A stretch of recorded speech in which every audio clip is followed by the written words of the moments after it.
Hey there, welcome to episode 390 of the Find Your Food Voice podcast. I'm Julie Duffy Dillon, a registered dietitian and your host. Welcome to this mini session episode.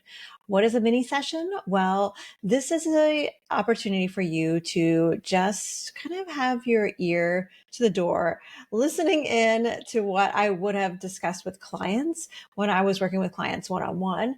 And while this gives you a view of like the information or the education that I would have provided, of course, it doesn't replace individual work with a dietitian or a therapist. So just keep that in mind. This is a great opportunity for you to bring this information into a meeting you're having with an in-person healthcare provider. So I'm excited to bring this particular episode that is kind of bonus that goes along with this week's episode that released about Halloween and how to navigate candy discussions with kids. Should we use the switch witch?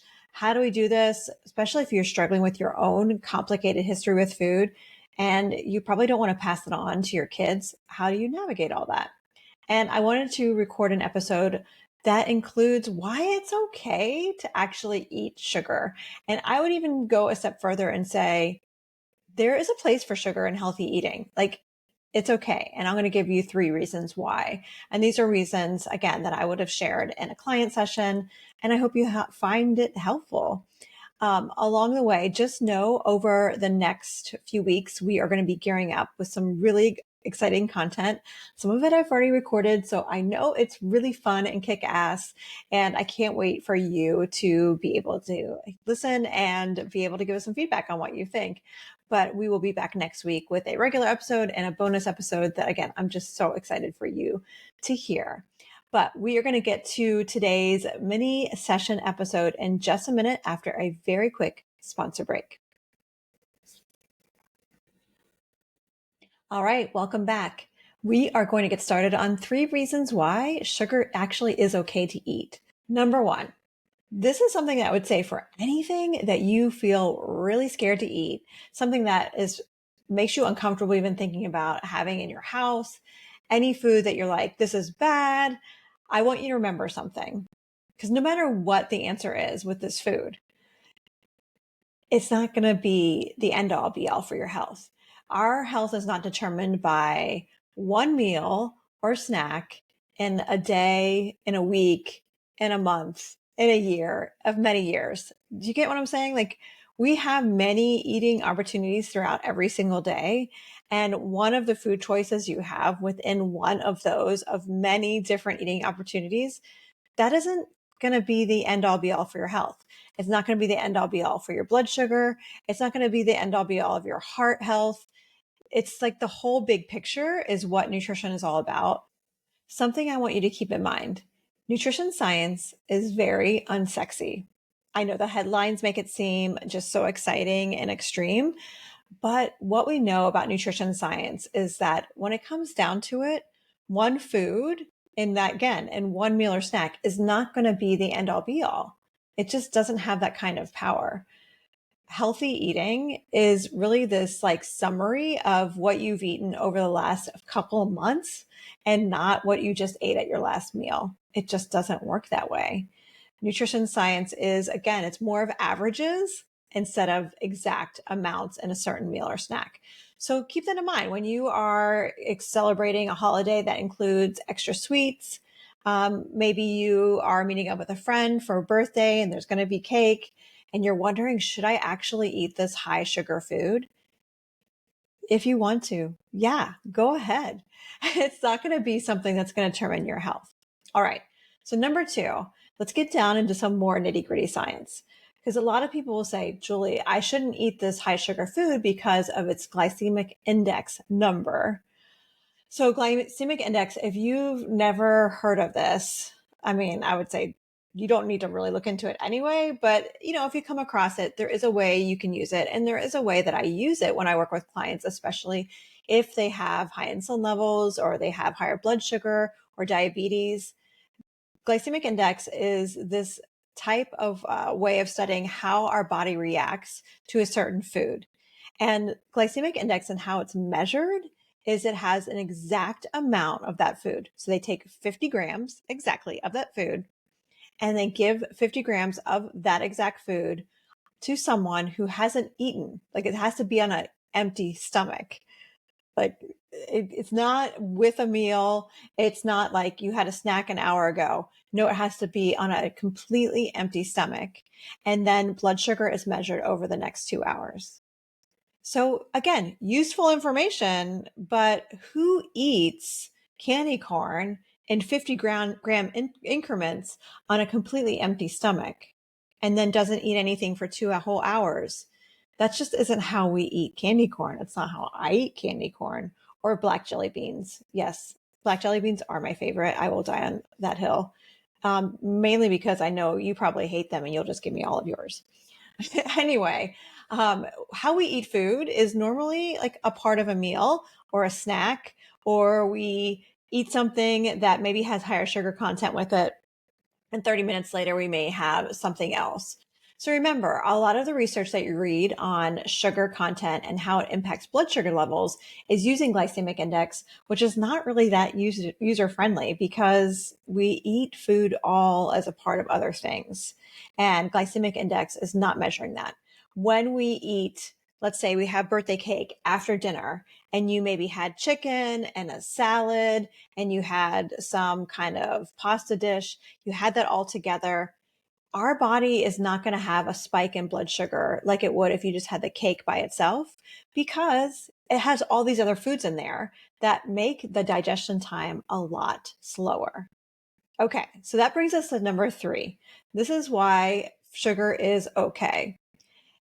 And this goes for anyone who has any blood sugar issues. So if you have diabetes or prediabetes, or you're concerned about diabetes, or you have PCOS or insulin resistance. I live with insulin resistance myself.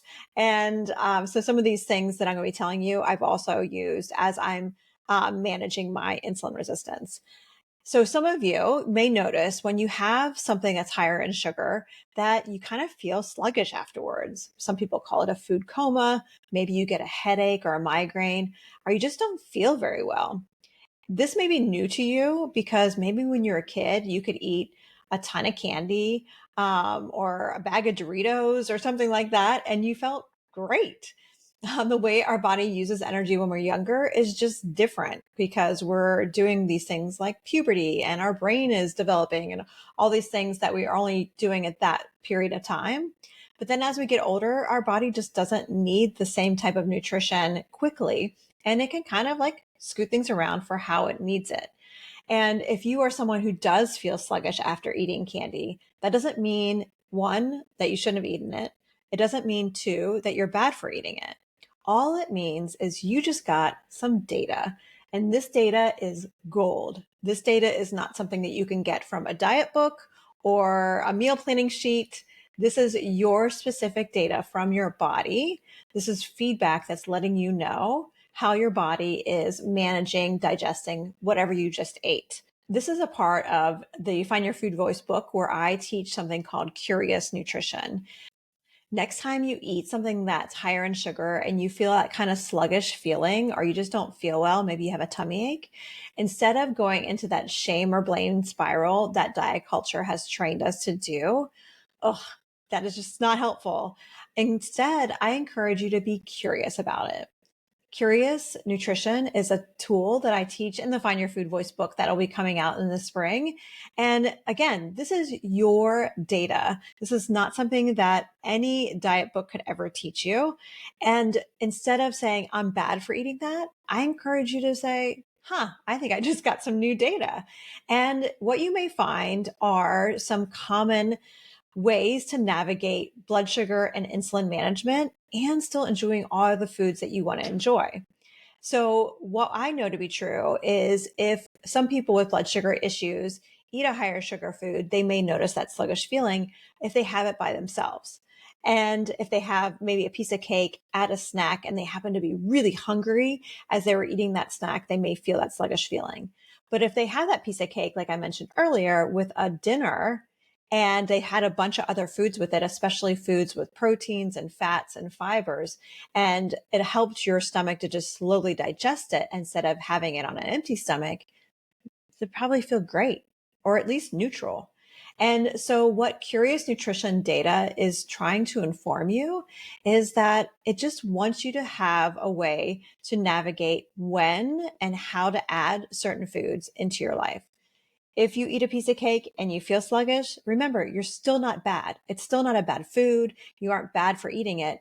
You just are getting some data and you need that data. Like you kind of need to have this experience in order to know how to best fit foods in your life to help keep blood sugar at a lower level. So it's kind of like, thanks. I'm glad I have this information now. So next time you feel that blah feeling, just remember, I'm not a bad person. I just got this data. And I hope you use it. I hope you use it to help you decide when you're going to add some high sugar foods. And if you say sometimes, screw it, I'm just going to eat this high sugar food by itself because I'm hanging out with friends or because it looks really good, or I'm hanging out with my grandma. And this is like one of the few times I get to have her homemade cookies. Yeah, you eat it. It's okay, because something else I know to be true is that healthy eating includes pleasure, and sugar provides pleasure. It provides that that satisfaction. So remember, it's okay to eat sugar. You may find that there are certain times a day or with certain foods that it feels the best for you. But remember, you're never bad for eating a food that actually tastes really good. All right. I hope this helps. And I look forward to checking in with you next week with a new episode. If you enjoyed this episode, I would love it if you push subscribe or follow, however you're consuming this content right now, and leave us a rating or review. Comments always help too. So thank you in advance. And until next time, take care.